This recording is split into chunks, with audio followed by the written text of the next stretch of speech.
Hello there! So, Tekken 8, we're back at it again.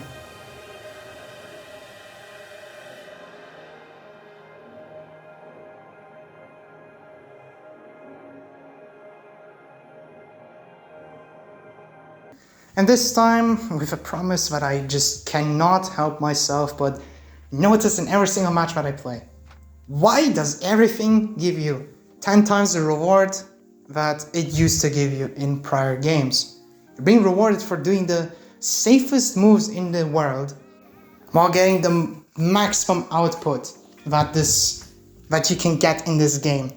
It's kind of ridiculous, and I've been noticing this a lot with just grinding for GOD in general. So, what's the real problem here?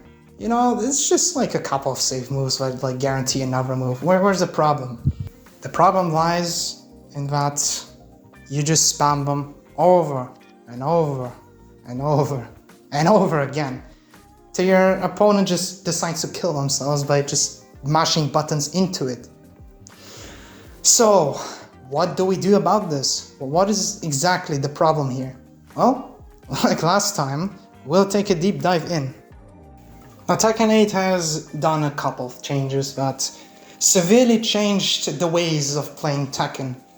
Certainly, nerfing defense by making moves way safer on block than they should be, giving reward on block, which has only happened a couple of times in Tekken before and was always bad, or just giving you such insane rewards that I just think, whoa, what is counter launching compared to this? For example, Brian's Requiem. This move used to be quite the powerhouse in Tekken 7 as it was a wall splat mid that tracked really well. It was kind of his demon paw due to it being mid. However, it was minus 12 in Tekken 7 due to it having wall bounce. However, Tekken 8 decided to change it completely and turn it into Heat Engager, which is a launcher in Heat. And also minus 9. Minus 9! What is this? It also tracks really well for some reason. I can't believe this! This was already a super good move. Yes, minus 12 is severe sometimes. Some characters really get good punishers, but you could get a wall bounce, it's a wall combo, and it's really strong, but now it's a Heat Engager, but still wall splats, by the way. Completely safe, tracks really well. Mid. This is a bit ridiculous, don't you think? So the question is, why was this changed? Why did they change the move to be a safe Heat Engager? Well, pretty much because wall bounce wasn't a thing. Wall bounce was a really strong ability in Tekken 7. So a lot of people were kind of questioning if it had a place in Tekken 8 because a lot of people just hated it. So with Heat, it just seemed like a fitting replacement. Make it a Heat Engager instead of a wall bounce. But only a Heat Engager when a lot of characters had safe Heat Engagers during that time in development. So let's give him that Requiem as a safe mid Heat Engager, so you can actually use it, because his other Heat Engagers are not that great normally. Like his Mac Breaker, which is just a high, and can be sidestepped fairly reliably normally. His 1-4, which is a complete counter hit confirming string. His down back 1+2, which is jailing, yes, as it's a mid-high, but you can't duck the high. However, it doesn't have that much range, and sometimes the tracking can be a bit wonky. And sidestep 2-1 being a complete defensive move. So you needed an approach tool like the Mishima Demon Paws or Paul's Homing Kick. So we just made Requiem completely safe, Heat Engager. The problem is, however, a lot of people just spam at the wall because it still has the same pushback it used to have in Tekken 7. Now in Tekken 7 it wasn't that much pushback, but in this game, considering that some moves just have terrible range now, so it being minus 9 doesn't really give you a free mix-up. That pushback is too severe, and some range differences made it pretty much just neutral on most occasions. And even then, who wants to press into Brian? He has forward 3. He has 1+2 too. He has a lot of ways just killing you for pressing into him. So the move is really problematic. Also have fun dealing with this at the wall, because you'll be crying at the wall when he just throws this out every single time. Okay, now we're starting to get really ridiculous, because now I'm talking about moves that give insane rewards on hit or even counter hit. And I'm not talking about the counter launchers that you know and love. I'm talking about the moves that just had no business having anything on counter hit. For neutral too, you were always a broken move, but you will always be my beloved. It used to be a counter launcher in prior games. They obviously won't allow that anymore because Tekken 8 needs to be more aggressive in a good way, at least they claim. So let's just make it so on counter hit it gives you a guaranteed stance 1-2. Sure, but that's probably better. It's just that it can wall splat as a heat engager. Not a launcher luckily, but still, it's like a severe amount of damage. Good Oki. Sure. And it's also that you just transition from it normally as well into stance. And there's pretty much nothing you can do other than just pray to God that this guy doesn't confirm into anything crazy. So it makes you question, like, why didn't they just nerf this into the ground? Make it like King, 50 damage, low, counter hit. Well, because we had to stand out, and since Armor King players are a little bit petty towards some moves, I guess we just didn't want to have it like be completely and utterly pointless compared to that new Giga God move that I'm gonna complain probably in a midi video, and that's sidestep too, but that'll be something for the future. Also, the same goes for down for 2-1. Why the fuck does it do the same as for neutral 2? Who knows? It's the same. But it's a safe high instead. Really nice. Another Armor King move that I love spamming now is down 2. Down 2 used to be the mid check, actually down for 1. The severe mid check value was like super plus on hit, long range. It was this bound tool in the prior games. But now, what the hell happened? Tekken 7 was kind of useless. Like in neutral you would get like +9 on counter hit, which was really good. But otherwise, it's kind of like down for 1 is just better in every case. However, it was the start of his wall combo. In this game, it's a fucking beast. It's a beast. It's a beast. Because he can just throw down 2 out. If it's counter hit, oh! While sending 3-2 is actually guaranteed. What? Yeah, heat engage into mix up, which can do gazillions of damage. Even better, you can heat dash into a grab, and then that does also shit tons of damage. It's ridiculous. Now, obviously, it's a neutral tool. It's not that great, right? Normally, you would throw out something like a sidestep 2, forward 4, down for a 1 check. When do you use this move exactly? Well, my friend, this is where we get into Armor King's weaknesses from prior games. He didn't really have that much keep out. His keep out was kind of bad. He only had back 3 in tackle, which tackle is unfortunately launch punishable. Back 3 was pretty meh. It was -12 with huge pushback, but it didn't do much. Now, down 2 on counter hit is pretty scary to press into now. So you just throw it out, and since it has a buffed recovery now, so it recovers like twice as fast than it used to do in the old games, it's really, really good now. And also it's unoffensively just -5. So you don't lose anything there. It's just ridiculous how good that move is now. And with that, I cannot stress enough, this move literally carries me. It's so busted. Now, how do we fix these moves that just give too much reward?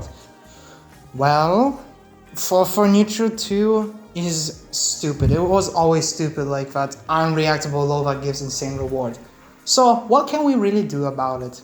Well, obviously I would remove the entire property, just giving you a guaranteed 1-2 stance. But what do we replace it with? What could we possibly do to make this even usable? Well, we go back to Tekken 7, make it a +7. Not a launcher, don't worry. Make it +7 again. On counter hit though. On normal hit, just make it +3. Because making it +7 gives you good mix on the stance. We don't need it to be guaranteed into mix. That's a bit too much, considering, you know, you have to guess the entire game either way. So giving, like, not guaranteed damage out for a move that has good crushing, unreactable, pretty cunning, would be a bit of a, let's say, fair balance. Down 2, make it +9 again. It was fine as it is. And +9 is still pretty decent, so it's really great. Or make it like +11, so you get a while standing 4 guarantee. That's pretty nice as well. Now the moves that I actively despise, probably the most, the ones that give reward for the opponent blocking these attacks.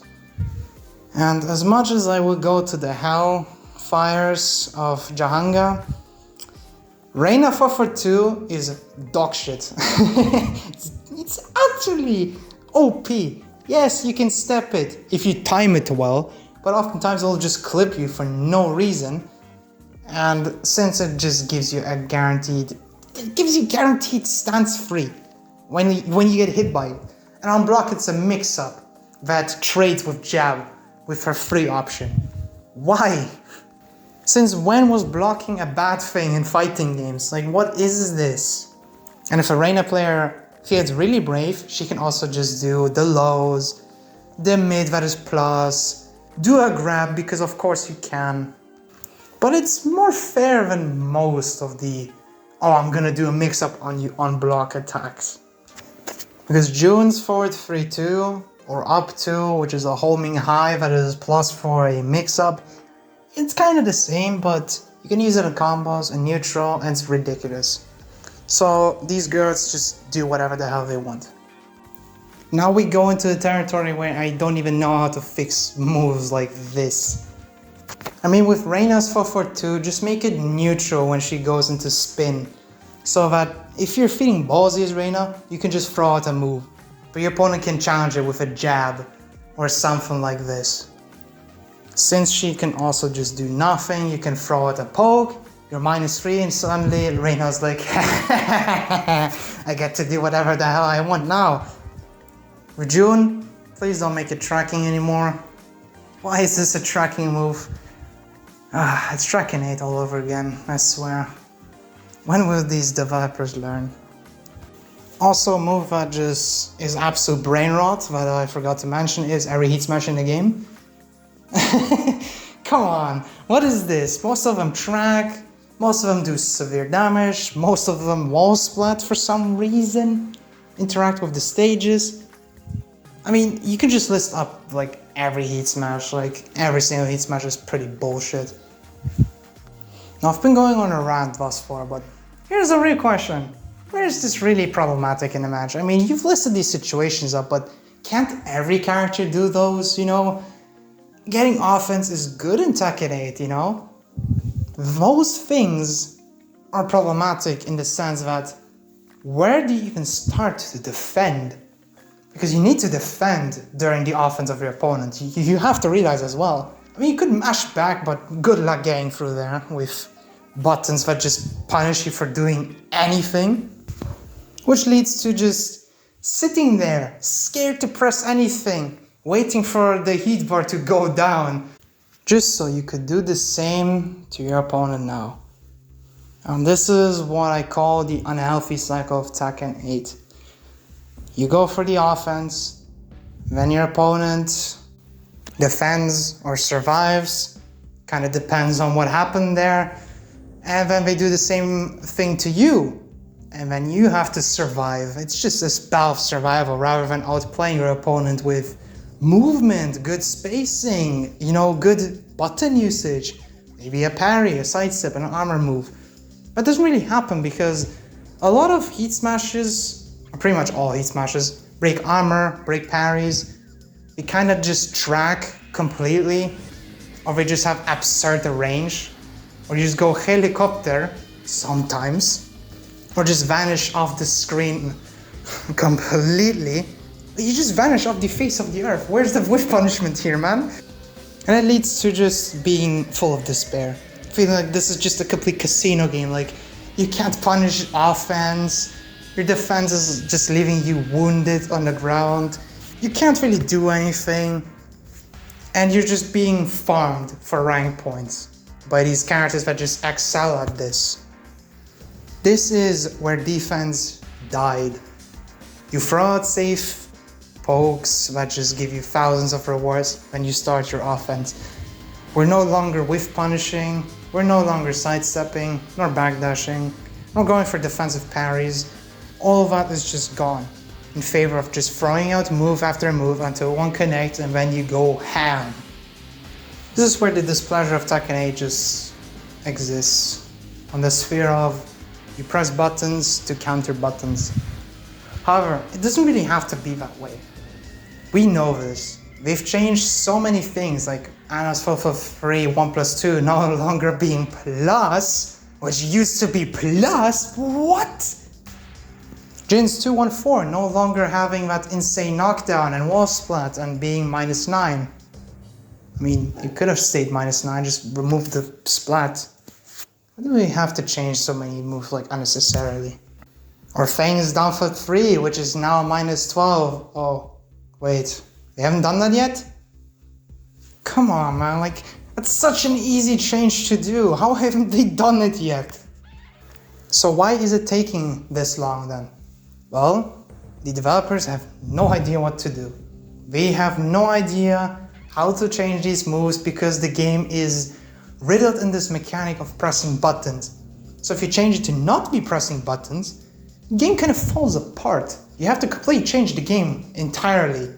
Because otherwise, if you don't have these super OP buttons, the offense is kind of lackluster and you don't have movement, so it's just constantly poking back and forth until one guy gets like the hit into like mediocre offense. This is where the hype of the game actually starts, by having these brain dead moves that you have to deal with, and once you have done that, you go back and forth. That's Tekken 8's system. And if you remove these explosive moves, you're kind of left with a lackluster game that doesn't really feature anything great. As much as I'd like to say that, it's just unfortunately how it is.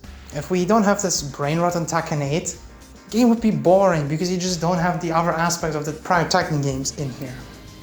This is why I would fundamentally change the game completely. The backdashes wouldn't do anything because everything has range. Just make sidesteps the most defensive option in the game. Because no Tekken game, as far as I know, had sidesteps as the main focus. Maybe Tekken 4 had really good sidesteps though. But other than that, backdash was just most of the times the most preferable option. So having a Tekken game which relies on the 3D aspect of the game, yes, this game is 3D, I can't believe it either, would make it stand out much more. It's turning into a 2D fighter with these tracking moves and like not having a backdash, so you have to block and guess more than like in Street Fighter 6's corner with the throw loops. Yeah, maybe we should just go away from that already. Street Fighter has no place on my channel. Yet. So, changing the sidesteps to be actually functional, making so the heat smashers don't track, making so that these moves that give reward on block have like almost no reward, making the super rewarding counter hits or just normal hits so that it's balanced around the move. If it's a pretty shit move, just give it high reward. If it's a move that you can just throw out and it gives you reward immediately, make it so its counter hits reward is pretty decent. Just decent. +9 is decent. Right? And can we start with the, you know you're being punished for blocking, you scum, stop being block spamming. These chip damage and super plus attacks, just make it so we have like actual reasoning here. Okay, your move is a heat engager that is a mid with huge range and good tracking. Maybe we should allow you to be like more mindful of when you throw it out rather than just spamming this in the corner until the opponent gets hit. That's at least how I would change Tekken 8. So this was my small tangent on how Tekken 8 overrewards the player, and I'm thankful for having the chance to do a second video. The first video was a big blast. You know, I didn't expect it to go that far. Also having the content creators react is really cool. And for the second video, I was just going for a smaller scale. You know, just a small issue of the game, if we can call it small. And just a little fun ride along the way. So again, I want to thank you for sitting through this entire section with me, looking at the ridiculousness of Tekken 8 and its disastrous beauty with it. Also, I'm going to make some extra videos this month, mostly small scale videos. For example, on Armor King Sidestep 2 and how dumb that move is. Or how Brian literally hacks the game just to win for you. Or that Anna is an awesome character. Whoa, okay. Maybe we've been going a bit too far here. But just having small discussions over these games. Also, I want to derive a bit from that content and also do different games. Like Battlefront 2, which I've been replaying after my EA account was banned. Yeah, I'm just gonna leave that in the room and not explain it. And the game is also pretty stupid and as ridiculous as Tekken 8, considering what is happening there. So again, I'm hopeful to see you there as well. And this is it. This is the end. Thank you again for watching, and we'll be seeing us real soon. Goodbye.